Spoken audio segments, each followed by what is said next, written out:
आचार्य कुंतक के मतानुसार शब्द और अर्थ की विवेचना।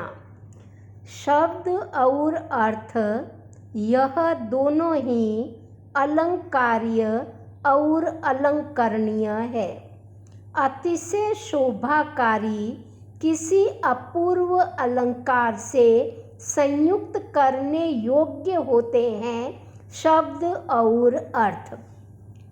उन दोनों की एक ही अलंकृति है और आचार्य कुंतक के अनुसार शब्द और अर्थ इन दोनों की एक ही अलंकृति का नाम है वक्रोक्ति।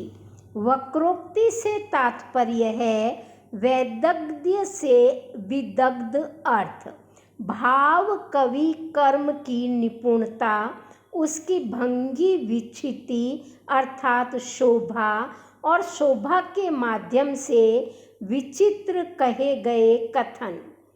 पृथक पृथक अवस्थित शब्द और अर्थ किसी व्यतिरिक्त अलंकरण से अलंकृत किए जाते हैं। वक्रता के वैचित्र्य से संभावित रूप में ही इनका अभिधान किया जाता है, क्योंकि वक्रोक्ति ही अतिशय शोभाकारी तत्व होता है। वैदग्ध्य पूर्वक सौंदर्य विधान ही वक्रोक्ति है और वही वक्रोक्ति शब्द और अर्थ का अलंकरण है। भामह ने लोकातिक्रांत गोचर अतिशयोक्ति रूपा वक्रोक्ति को सभी अलंकारों के मूल में अवस्थित माना था। दंडी प्रायः सभी वक्रोक्ति के मूल में श्लेष का पोषण बताते हैं तथा स्वभावोक्ति तथा वक्रोक्ति दो प्रकार का वाङ्मय मानते हैं, जबकि भोजराज वक्रोक्ति को ही वाङ्मय विभाजन का आधार मानते हैं। भामह का कथन है सैषा सर्वे वक्रोक्ति श्लेषः सर्वासु पुष्णाति प्रायो वक्रोक्ति सुक्रियम भिन्न द्विधा स्वभावोक्ति वक्रोक्तिश्चेति वाङ्मयम्। भोजराज का कथन है वक्रोक्तिश्च स्वभावोक्ति रसोक्तिश्चेति वाङ्मयम्। भामह को स्वभावोक्ति की अलंकारिता अभीष्ट नहीं थी, इसीलिए उन्होंने स्वभावोक्ति को अलंकार के रूप में स्वीकार नहीं किया। इसके विपरीत आचार्य दंडी ने स्वभावोक्ति के आधार पर ही वाङ्मय को दो भागों में बांट दिया, भिन्नम द्विधा स्वभावोक्ति वक्रोक्तिश्चेति वाङ्मयम्। यह दंडी का कथन है। उन्होंने स्वभावोक्ति को प्रथमा अलंकृति और वक्रोक्ति को भी स्वीकार किया है और शास्त्र और काव्य दोनों में इसी का साम्राज्य स्वीकार किया है। रुद्रट से लेकर बाद में तो प्रायः सभी काव्याचार्य स्वभावोक्ति को अलंकार रूप में प्रतिष्ठित करते हैं। कुछ अलंकारकारों के मत में स्वभावोक्ति अलंकार है तो कुछ के मत में वह एक स्वाभाविक कथन मात्र है। वक्रोक्ति विहीन काव्य उनकी दृष्टि में वार्ता मात्र ही होता है, यथा सूर्य अस्त हो रहा है अथवा चंद्रमा उदित हो रहा है इत्यादि।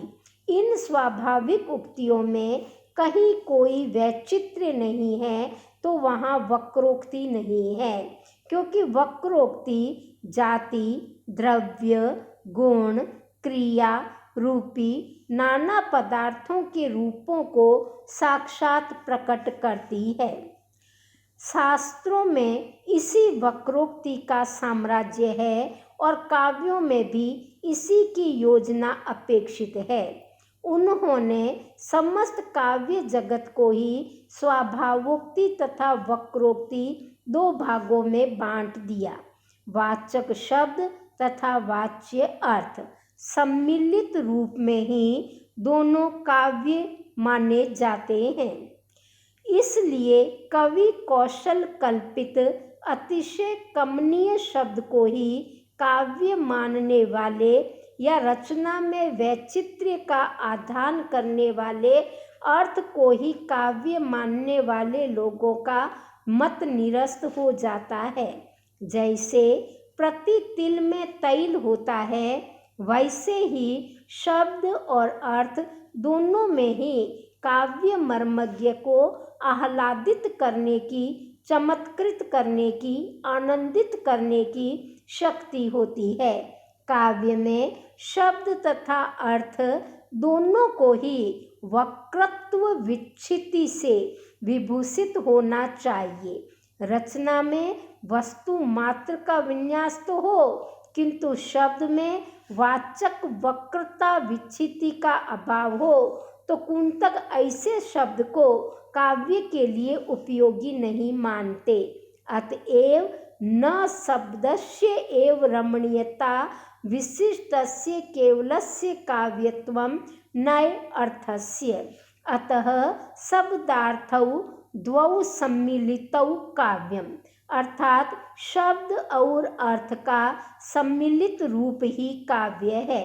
शब्द और अर्थ काव्य हो सकते हैं, किंतु ऐसा हो सकता है कि कहीं शब्द कुछ कम वैचित्र्यपूर्ण हो और अर्थ में अधिक सौंदर्य हो, तो क्या ऐसे में भी काव्य पद व्यवृत हो सकता है? इसी के लिए तो कारिका में शब्दार्थों का सहितौ विशेषण दिया गया है।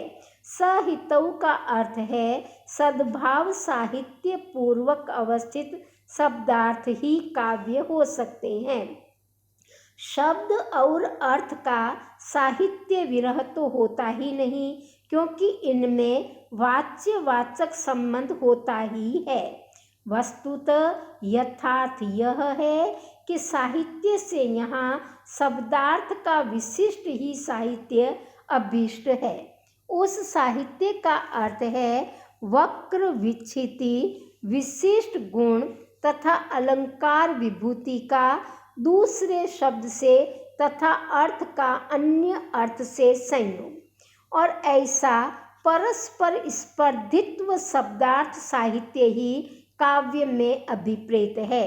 कुंतक ने वृत्ति भाग से शब्दार्थ साहित्य काव्य का सामान्य लक्षण प्रस्तुत करने के अनंतर विशेष देने का प्रयास किया है। वाचक को शब्द तथा वाच्य को अर्थ कहा जाता है, यह प्रसिद्ध है, किंतु काव्य मार्ग में अलौकिक कवि कर्म में इनका कोई अपूर्व ही तत्व है।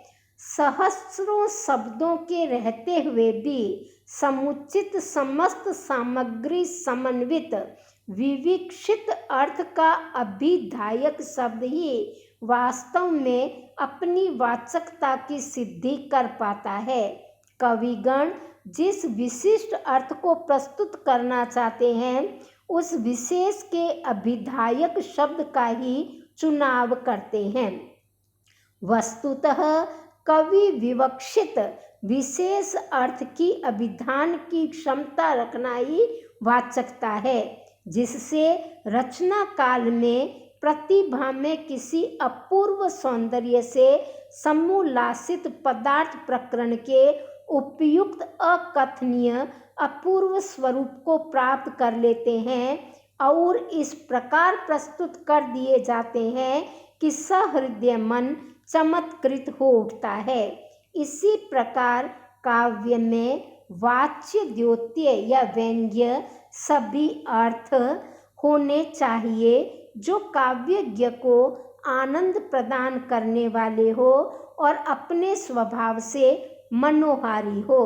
स्पष्ट कथन है सहृदय हृदय आह्लादक वैचित्र्य अर्थ ही वक्रोक्ति है और वही काव्य का जीवन माना है आचार्य कुंतक ने। काव्य में वाच्य वाचक के शाश्वत साहित्य का निबंधन नहीं होता, अन्यथा सामान्य लौकिक कथन को काव्य कहना पड़ेगा। यदि शब्द और अर्थ दोनों की परस्पर स्पर्धा रूप रमणीयता नहीं होगी तो वह काव्य नहीं आह्लादित करेगा और हृदय के आह्लादकारी सौंदर्य श्लाघ्य ही काव्य होना चाहिए। कुंतक के अनुसार काव्य की परिभाषा तब तक पूर्ण नहीं मानी जा सकती जब तक कि शब्दार्थ का साहित्य बंध रचना में अवस्थिति न हो, अन्यथा एक पद में भी काव्यत्व प्रसक्त हो जाएगा। बंध का अर्थ यहाँ है वाक्य विन्यास रचना और उस रचना में लावण्य गुण अलंकार से सुशोभित सन्निवेश से विशिष्टतया अवस्थित किए गए ही शब्दार्थ साहित्य को काव्य कहा गया है। काव्य मर्मज्ञ को आनंदित करने वाले बंध में शब्दार्थ साहित्य में काव्य पद प्रसक्त होते हैं।